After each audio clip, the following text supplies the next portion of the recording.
हर इंसान अपनी जुबान के पीछे छुपा हुआ है, अगर उसे समझना है तो उसे बोलने दो। जब खुद अपनी अहमियत बतानी पड़ जाए तो समझ जाएं कि आपकी कोई अहमियत नहीं। दिल की बात साफ साफ बता देनी चाहिए, क्योंकि बता देने से फैसले होते हैं और ना बताने से फासले। दूसरों पर कीचड़ उछालने से पहले इतना याद रखें कि आप भी इंसान हैं और गलतियों से पाक नहीं। लंबा धागा और लंबी जुबान हमेशा उलझ जाते हैं, इसलिए धागा लपेट कर और जुबान समेट कर रखें। 3 चीजें याद रखो, मौत, एहसान और नसीहत। 3 चीजें काबू में रखो, जुबान, नफ्स और गुस्सा। 3 चीजें मांगो, ईमान, इस्तिकामत, हया।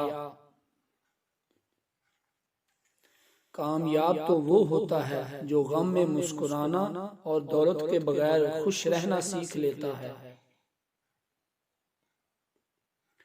बद्दुआ सिर्फ अल्फाज नहीं होते, जिसको दुख दो उसकी आह भी बद्दुआ बन जाती है, और अल्लाह पाक बहुत इंसाफ करने वाला है। जिस्म को मौत आ जाती है, लेकिन हमारा किरदार हमारे बाद भी याद रखा जाता है। जिस्म को खूबसूरत बनाने के बजाय इखलाको किरदार को बेहतर बनाने वाला अक्लमंद है। कभी कभी ताल्लुकात कसूर से नहीं, ज़हनी फतूर से भी खराब होते हैं। किसी में कोई खामी दिखाई दे तो इससे बात करें, लेकिन हर किसी में अगर खामी दिखाई दे तो खुद से बात करें। किस किस को राजी करोगे? बस एक रब को राजी कर लो, सारे मसले हल हो जाएंगे।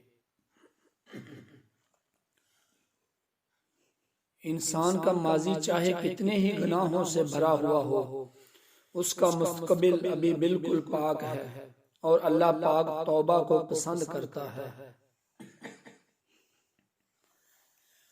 अकल जैसी कोई दौलत नहीं और जहालत जैसी कोई गुर्बत नहीं। जिन्हें ख्वाब देखना अच्छा लगता है उन्हें रात छोटी लगती है, और जिन्हें ख्वाब पूरा करना अच्छा लगता है उन्हें दिन छोटा लगता है। मंजिलें चाहे कितनी ही ऊंची क्यों ना हो, रास्ते हमेशा पैरों के नीचे होते हैं।